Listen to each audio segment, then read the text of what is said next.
Hello friends, আমি শুভম। গত 2-3 দিন ধরে বাংলা ইন্ডাস্ট্রি আবার বিশাল বড় কন্ট্রোভার্সিতে। এবার কন্ট্রোভার্সির সাবজেক্ট কি? Black money. কিছু অ্যাক্টর অ্যাক্ট্রেস, তাদের করা কিছু প্রিভিয়াস সিনেমা, সেখানে অ্যালিগেশন উঠেছে যে তারা ব্ল্যাক মানি দিয়ে সেই সিনেমাগুলোকে প্রডিউস করেছে বা সিনেমাগুলোকে তৈরি করেছে। তাদেরকে ডাকা হচ্ছে, তদন্ত বসানো হবে, এরকমই আশা করা যাচ্ছে। এবং আশা করা যাচ্ছে যে আলটিমেটলি এদের পর্দাটা ফাঁস হবে। সত্যি এরা ব্ল্যাক মানি দিয়ে সিনেমা বানিয়েছে না বানায়নি, সেটা আগামী দিনে উত্তর পাবো এরকমই আশা করছি। এবং এটা নিয়ে ইন্টারনেটে লেখালেখি হচ্ছে, কথাবার্তা হচ্ছে, রিভিউয়াররা কথা বলছে। এবং যেটা নিয়ে কথা বলাটা খুব জরুরি, কারণ কোথাও তো গিয়ে জিনিসটা শেষ হওয়াটা প্রয়োজন। কিন্তু আমাকে না এই জিনিসটা খুব একটা অবাক করেনি। আমাকে কোন জিনিসটা অবাক করেছে জানেন? অডিয়েন্সের অবাক হওয়াটা, যে হ্যাঁ, বাংলা ইন্ডাস্ট্রিতে ব্ল্যাক মানি। আপনারা জানেন আজকের দিনে, এটা জানলে আপনারা অবাক হবেন, যে আজকে আমরা এই জিনিসটা দেখতে পাচ্ছি যে বাংলা ইন্ডাস্ট্রিতে ব্ল্যাক মানি ইউজ হচ্ছে। কারণ আজকে মিডিয়া প্রচুর অ্যাক্টিভলি কাজ করছে, সরকার জাস্ট পাল্টেছে, এখন সবকিছুই হাই অ্যালার্টে। তো সেই জন্য জিনিসগুলো আমাদের সামনে এত তাড়াতাড়ি উঠে আসছে। কিন্তু আপনারা এটা জানলে অবাক হবেন যে আজকে থেকে নয়, বাংলা ইন্ডাস্ট্রিতে অনেক আগে থেকে ব্ল্যাক মানির ইউজ হয়। এবং ব্ল্যাক এন্ড হোয়াইট এরা, যেটাকে আমরা স্বর্ণ যুগের এরা বলি বাংলা ইন্ডাস্ট্রির, সেখানেও ব্ল্যাক মানির ইউজ হয়েছে। কেন আমি কথা বলছি, আসছে আমি পরবর্তীকালে ভিডিওটা সেটা নিয়েই। বাট তার আগে না, সফট টার্গেটটা নিয়ে কথা বলি। বলিউড। বলিউডে আমরা তো এর আগে প্রমাণ পেয়েছি যে ব্ল্যাক মানি ওখানে কিভাবে ইউজ হতো। ডি কোম্পানি, দাউদ ইব্রাহিম, ছোটা শাকিল, ছোটা রাজন, তারা কিভাবে মানুষকে ইনফ্লুয়েন্স করতো, ভয় দেখাতো, লিটারালি ভয় দেখাতো যে তাদের টাকা নিয়ে সিনেমা বানাতে হবে, ব্ল্যাকটাকে হোয়াইট করতে হবে, নাহলে প্রাণে মেরে দেবে। সঞ্জয় দত্ত তার জিতা জাগতা এক্সাম্পল। এবং সঞ্জয় দত্তের নামটা এত বড় করে কেন আসে? কারণ তার এগেনস্টে সব থেকে বেশি প্রুফ পাওয়া গেছে বা তার ইনভলভমেন্ট সব থেকে বেশি দেখা গেছে, তাই তার নাম উঠে আসছে। কিন্তু তার পরবর্তীকালে আমরা দেখেছি যেখানে সঞ্জয় দত্ত নয়, হ্যাঁ, তার নামটা হয়তো সবার সামনে, যে আপনি যদি হট করে এখন বলেন যে গ্যাংস্টারের সঙ্গে কার রিলেট আছে বা কার নামের যোগ সব থেকে বেশি, আপনার নামটা হয়তো সবার আগে সঞ্জয় দত্তের মাথায় আসবে, যে ভাই এই লোকটা। কিন্তু এছাড়াও বহু অ্যাক্টর অ্যাক্ট্রেস তারা বিভিন্ন সময় বিভিন্ন ইন্টারভিউতে বলেছে যে তাদের থেকেও টাকা চাওয়া হয়েছে, তাদের থেকেও সিকিউরিটি মানি যেটা বলতো গ্যাংস্টাররা, সেটা চাওয়া হয়েছে। দুবাই ফুবাইতে নিয়ে কি শো করানো হতো, সেখানে বলতো তুমি যা চাইবে দেবো, চলে আসো, নাহলে তোমাকে প্রাণে মেরে দেবো। রিসেন্টলি আমির খান সেও বলেছে যে তাকেও ডাকা হয়েছিল দুবাইতে একটা শো করার জন্য, কনসার্ট করার জন্য, প্রাণে মারার হুমকি দেওয়া হয়েছে। সে যায়নি সেটা আলাদা কথা, কিন্তু তাকেও ডাকা হয়েছে। এরকম বিভিন্ন অ্যাক্টরের থেকে আমরা বিভিন্ন সময় এই জিনিসটা শুনতে পেয়েছি। তো বলিউডের ইনভলভমেন্ট খুব ওপেন এই বিষয়টা নিয়ে, এবং বহু দিন থেকে ওপেন। তারা এমনিতেই খোলাখুলি বলে আসছে যে হ্যাঁ, আমাদের এখানে ইনফ্লুয়েন্স হতো গ্যাংস্টারদের, যেটা বললাম ডি কোম্পানির বিশেষ করে ওই টাইমটাতে। এবং সবসময় যে তারা স্বইচ্ছায় যেত সেটা নয়, প্রাণের ভয় থাকতো। অবভিয়াসলি ভাই, পরিবারকে মেরে দেবে, আমাকে মেরে দেবে, তাহলে সেখানে তাদেরকে বাধ্য হয়ে যেতে হতোই। সবসময় যে অ্যাক্টর বা অ্যাক্ট্রেসরা ইচ্ছে করে যেত বা টাকার লোভে যেত, সেটা কিন্তু নয়, জোর করেও নিয়ে যাওয়া হতো, সেটা তো আছে। এবং খালি আপনি দেখবেন যে বলিউড নয়, সব ইন্ডাস্ট্রিতে ব্ল্যাক মানির ফ্লো আছে, এবং সেটা আপনাকে মানতে হবে। কেন বলুন তো? কারণ এই যে ইন্ডাস্ট্রি, এটা এমন একটা জায়গা যেখানে টাকার সব থেকে বেশি প্রয়োজন, যেখানে টাকা লগ্নি হয় সব থেকে বেশি পরিমাণে।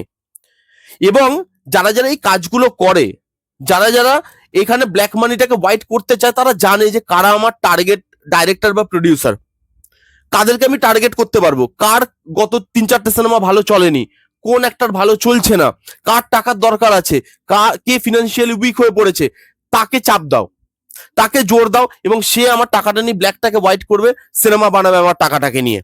এবং মার্কেটে এই জিনিসটা হয়। এবং খালি গ্যাংস্টারের থেকে টাকা নেওয়া হচ্ছে সেটাকেই যে ব্ল্যাক মানি বলবো সেটা কিন্তু নয়। বিভিন্ন বড় বড় বিজনেসম্যানদের থেকে নেওয়া হয়, বাইরে থেকে টাকা আনানো হয়, বিদেশ থেকে। এবং সেটাকে দেখবেন প্রডিউসাররা একটা কথা বলে যে আমরা মার্কেট থেকে টাকা তুলি। মার্কেটটা কোনটা? এটাই তো মার্কেট। মার্কেটের একটা বড় পার্ট। হ্যাঁ, মার্কেট বলতে অনেক কিছু বোঝায়। এই যে সিনেমার মধ্যে দেখেন, বাংলা সিনেমাতে বিশেষ করে এখন অ্যাড দেয়, মশলা, সানরাইজের অ্যাড, কুকমির অ্যাড, হ্যাঁ, এসব জিনিসপত্রের অ্যাড দিচ্ছে, সেখান থেকে টাকা আসছে। আরো বিভিন্ন টাকা থেকে, মানে বিভিন্ন জায়গা থেকে জেনুইন টাকাও আসে। কিন্তু এই মার্কেটের মধ্যে এই ব্ল্যাক মানিটাও কিন্তু একটা পার্ট। কারণ একটা আপনি সাধারণ বুদ্ধি দিয়ে চিন্তা করুন, একটা প্রডিউসার ধরুন একটা বড় বাজেটের সিনেমা বানালো, সবসময় তো অ্যাসিউরিটি থাকে না যে সেই সিনেমাটা হিট করবেই। ফ্লপও তো হয়েছে অনেকবার, যে বড় সিনেমা বানিয়েছে, ফ্লপ হয়েছে, তারপর আবার আপনি তাকে দেখছেন একটা বড় সিনেমা বানাতে। কোত্থেকে দিচ্ছে? নিজের পকেট থেকে টাকা দিচ্ছে? ঘর থেকে টাকা দিচ্ছে? না, মার্কেট থেকে। মার্কেট কোনটা? যেটা আপনাদেরকে একটু আগে আমি বললাম, এটা সব ইন্ডাস্ট্রিতে আছে। এবার আসছে আমি বাংলাতে। যে বাংলাতে এই জিনিসটা কিভাবে, যে কবে থেকে বাংলা ইন্ডাস্ট্রিতে এই জিনিসগুলো হচ্ছে, আজকে আমরা এই জিনিসটা দেখতে পাচ্ছি। কিন্তু দেখবেন অনেক আগে থেকেই বাংলা ইন্ডাস্ট্রিতে বিভিন্ন অ্যাক্টর অ্যাক্ট্রেসরা, নেতা মন্ত্রী, তারা কাস্ট হয়ে এসছে, নিজেরাই নিজেদেরকে কাস্ট করে দিয়েছে। আমরা রিসেন্টলিও দেখতে পেয়েছি একটা বড় সিনেমাতে যেখানে একজন মন্ত্রী নিজেকে কাস্ট করেছে। এরকম বড় বড় স্টারদের সিনেমাতে দেখতে পেয়েছি নেতা মন্ত্রীর ছেলে মেয়েদেরকে কাস্ট করা হয়েছে। তারা অ্যাক্টিং পারে না, তাদের কোনো জায়গা থেকে কোনো শিক্ষা নেই অভিনয়, তারা কি করে চান্স পেলো বাংলা সিনেমাগুলোতে? দেবদার সিনেমা আছে, জিদ্দার সিনেমা আছে, আমি নামগুলো বলবো না কে, আপনারা সার্চ করবেন আপনারা পেয়ে যাবেন। এই এই মানে এইটুকু জিনিস আপনারা পারবেন, আমি সেটুকু বিশ্বাস রাখি। দেবদাস সিনেমাতে আছে পলিটিক্যাল নেতার ছেলে, জিদ্দার সিনেমাতে আছে পলিটিক্যাল নেতার মেয়ে, তাদেরকে নেওয়া হয়েছে। এবং এখানে টাকাগুলো কিভাবে ফ্লো করানো হয় জানেন? এবার এখানে এইভাবে ফ্লো করানো হয় যে তুমি আমার ছেলে মেয়েকে নাও, এবার ডাইরেক্টর প্রডিউসার বলছে ভাই আমি তো দেখতে পাচ্ছি সিনেমাটা ফ্লপ হবে, আমি তো দেখতে পাচ্ছি যে সিনেমাটার মধ্যে কিছু নেই, তোমার মেয়ে বা তোমার ছেলে অ্যাক্টিং করতে পারে না, আমি কিভাবে পুল অফ করবো তাকে দিয়ে? বলছে তোমার সিনেমা ফ্লপ হোক, আমি টাকা লাগাচ্ছি, আর তোমার যে ফ্লপটা বা তোমার যে টাকাটা যাচ্ছে সেটা পুরোটা বা তার থেকে ডবল আমি রিকভারি করিয়ে দেবো তোমাকে, আমি দেবো টাকা, ফ্লপ হলেও তুমি নাও। এভাবে টাকাটা কাজ করতো। এবং আপনারা দেখবেন আরেকটা জিনিস ভেবে, এটা একটু কন্ট্রোভার্সিয়াল হয়ে যাবে হয়তো, বাট তবু আমি এটাকে অ্যাড করতে চাইবো। এই যে কিছুদিন বাদে আসতে চলেছে, কেউ বলে বিপ্লবী কেউ বলে ডাকাত, এই যে বিপ্লবী অনন্ত সিংহ, তিনি আফটার ইন্ডিপেন্ডেন্স কি করতেন? ব্যাংক লুট করতেন, তারপর সেখান থেকে পলিটিক্যাল পার্টিকে ফান্ড করতেন বা আর্মড যে গ্রুপ তাদেরকে ফান্ড করতেন, এবং তিনি সিনেমাও প্রডিউস করতেন। জমালয় জীবন্ত মানুষের মতো বড় সিনেমা তিনি প্রডিউস করেছেন। তো সেই টাকাটা, হ্যাঁ, কোথাও ডকুমেন্টেড নেই, এটার কোথাও প্রুফ নেই, কিন্তু সেই টাকাটা কোত্থেকে এসছে সেটা কি জানাটা বা সেটা বোঝাটা খুব কঠিন হবে আমাদের জন্য নয় কিন্তু। হ্যাঁ, তাই জন্য আমি একদম বলছি না যে তিনি যেই কজে টাকাটা খরচা করেছে আজকের নেতা মন্ত্রীরা সেই কজেই টাকা খরচা করছে, একদম না। তিনি একজন বিপ্লবী ছিলেন, তার কারণটা অন্য। বাট আজকের নেতা মন্ত্রী যারা কারাপ্ট নেতা মন্ত্রী, তাদের কারণটা অন্য। আমি দুটো কারণকে একদমই গুলিয়ে ফেলছি না, একদমই ভাববেন না যে আমি দুটো জিনিসকে, একটা বিপ্লবী আর একটা কারাপ্ট নেতাকে আমি এক জায়গায় বা এক দাঁড়িপাল্লাতে নিয়ে আসছি, আমি সেটা কোনোদিনই করছি না। কিন্তু একটা ভালো মানুষ ধরে একটা খারাপ মানুষকে খুন করলো, ভালো মানুষটাকে আপনি জাস্টিফাই করতে পারেন এই বলে যে খারাপ মানুষটাকেই তো মেরেছে ভাই, সে তো সমাজের জন্য খারাপ ছিল, সে বহু মেয়ের সাথে খারাপ করেছে, সে অনেকগুলো খুন করেছে, তো তাকেই মেরেছে, সমাজের বোঝা হাঁটিয়েছে, সে থেকেও কিছু করতো না, বরং বাজেই করতো। তো ভালো মানুষটা খারাপ মানুষটাকে মেরেছে, তো সেটা ভালোই করেছে, আপনি ভালো মানুষটাকে জাস্টিফাই করতে পারেন এগুলো দিয়ে। কিন্তু তাই বলে আপনি খুন এই ওয়ার্ডটাকে কিন্তু চেঞ্জ করতে পারবেন না। একটা খুনি যখন খুন করে, প্রফেশনাল খুনি, সেটাকেও খুনি বলা হয়। একজন ভালো মানুষ যখন একটা খারাপ মানুষকে খুন করবে, সেটা আচমকা হতে পারে, সেটা ইচ্ছা করে হতে পারে, সেটাকেও খুনই বলা হবে।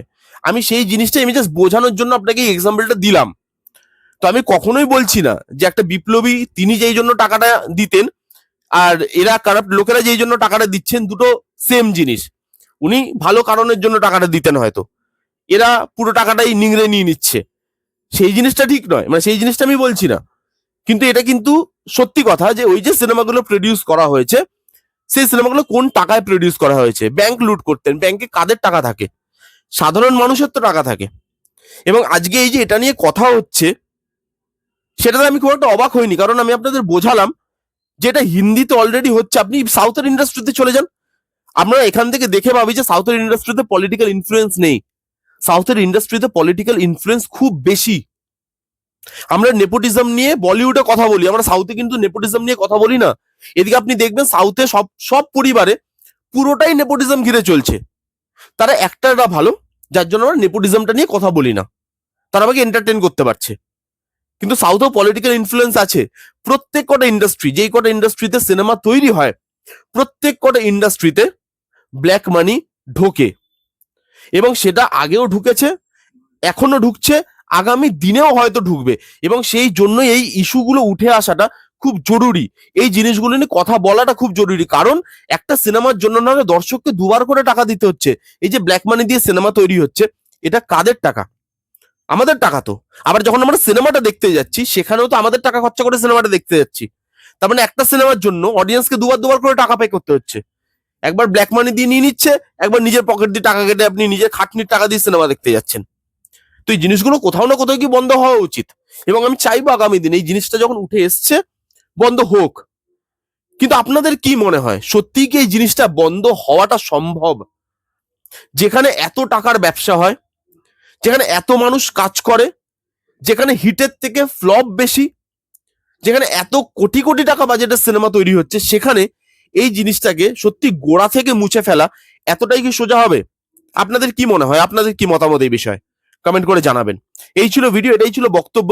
এই যে সবাই অবাক হচ্ছে, এটা দেখে আমি একটু অবাক হলাম যে আমি অবাক কেন হচ্ছ। এটা মার্কেট, এবং মার্কেটে ব্ল্যাক মানি থাকে, যে কোনো মার্কেটে, এবং সেটা এখানেও আছে।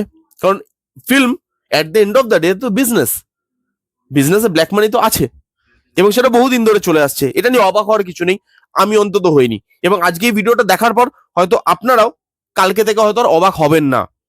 আপনাদের কি মতামত কমেন্ট করে জানান। এই ছিল ভিডিও, দেখা হচ্ছে নেক্সট কোনো ভিডিওতে। ততক্ষণ bye bye, take care and be safe.